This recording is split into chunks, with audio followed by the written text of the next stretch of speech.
नमस्कार. कोल्हापूर जिल्ह्याच्या पश्चिम घाटातील डोंगर रांगेत निसर्ग सौंदर्याने नटलेली अनेक ठिकाणे आहेत आणि अशाच एका सुंदर ठिकाणाला पाहण्यासाठी आम्ही गेलो इचलकरंजीपासून 90 किलोमीटर अंतरावर असलेल्या मोरजाई पठाराला.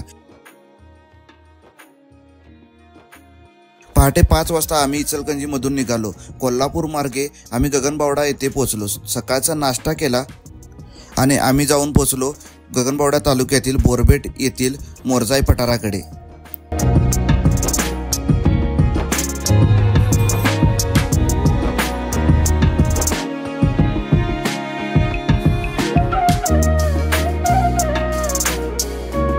या मोरजाई पठाराच्या पायथ्याला बोरबेट हे गाव आहे.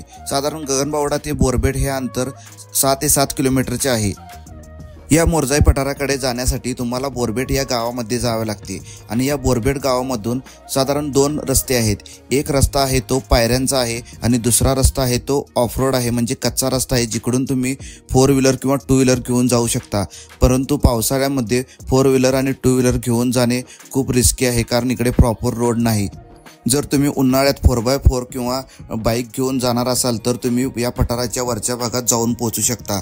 परंतु पावसाळ्यामध्ये 4x4 किंवा बाईक घेऊन जाणे इम्पॉसिबल आहे, कारण इकडे असणारा जंगल रूट हा खूप चिखलमय आहे आणि बऱ्याच ठिकाणी तीव्र उतार आहेत. या जून महिन्यातील पहिल्या आठवड्यात पावसाने काहीशी विश्रांती घेतल्यामुळे या परिसरामध्ये देखील पाऊस कमी होता. त्यामुळे या मोरजाई पठाराकडे जाणाऱ्या जंगल मार्गाचा आम्ही वापर केला. त्यासाठी आम्ही बाईक घेऊन या मोरजाई पठाराच्या वरच्या भागात गेलो.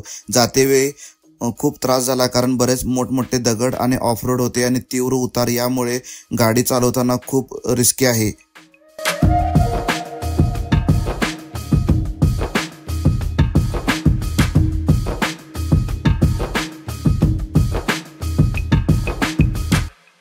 या पठारावर पोचल्यावर आम्हाला जांभ्या खडकापासून तयार झालेले हे खूप मोठे पठार दिसले. इकडे तुम्हाला सुंदर असा सूर्योदय व सूर्यास्त देखील पाहता येतो. या जांभ्या खडकापासून तयार झालेले अनेक दगड देखील इकडे पाहायला भेटतात. अनेक दगड असे रचलेले देखील पाहायला भेटतात.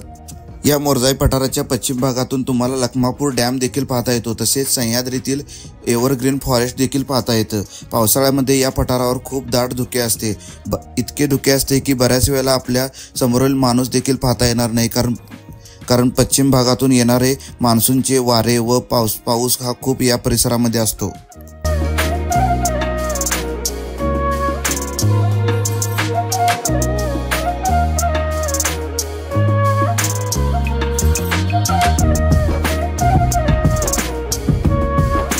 या मोरजाई पठाराच्या पश्चिम भागातील हे सुंदर नजारे पाहत आम्ही इकडे 1 तास थांबलो.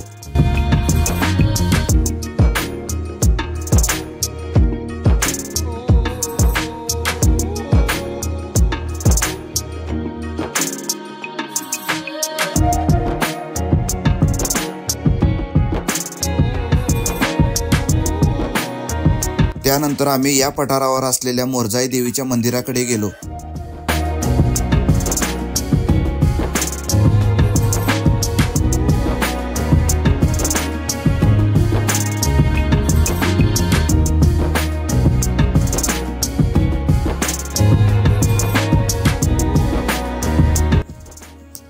या पठारावर मोरजाई देवीचे हे पांडवकालीन मंदिर आहे.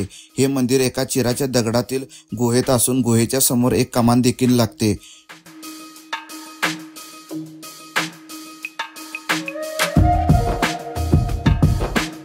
गुहेमध्ये श्री गणपती व श्री मोरजाई देवीची मूर्ती देखील आहे. तसेच या गुहेत अनेक विरगळे देखील पाहता येतात.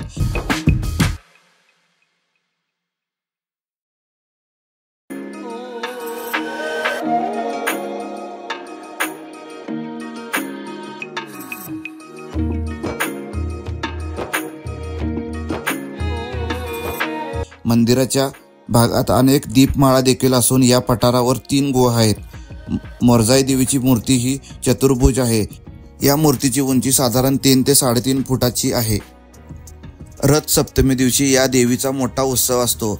मोठ्या प्रमाणात भाविक या पठारावर दाखल होतात. देवीच्या मंदिराचे शिखर हे गुहेच्या वरच्या बाजूला बांधून काढलेले आपल्याला दिसते. हे मोरजाई देवी मंदिर अनेक मराठा कुटुंबाचे कुलदैवत देखील आहे.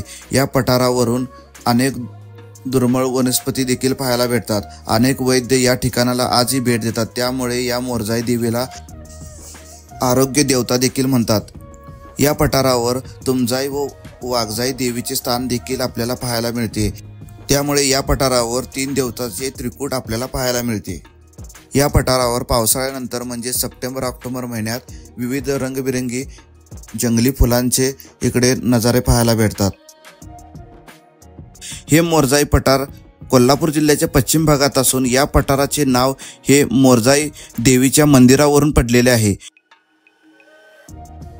हे पठार पूर्णपणे जंगलाने व्यापलेले आहे, म्हणजेच या पठाराच्या खालच्या बाजूला बोरबेट मधील भरपूर घनदाट असे जंगल लागते, त्यामुळे या पठारावर किंवा पठाराच्या खालच्या बाजूला जंगली अस्वल किंवा वाघाचे दर्शन देखील झालेले आहे। त्यामुळे तुम्ही जंगली मार्गाचा जर वापर करत असाल तर एकट्याने येऊ नका। जर तुम्ही कोल्हापूर किंवा इचलकरंजी या परिसरामधून गगनबावडा या परिसराला भेट देत असाल तर या मोरजाई पठाराला नक्की भेट द्या, कारण इकडे आल्यावर एक वेगळीच शांतता लाभेल।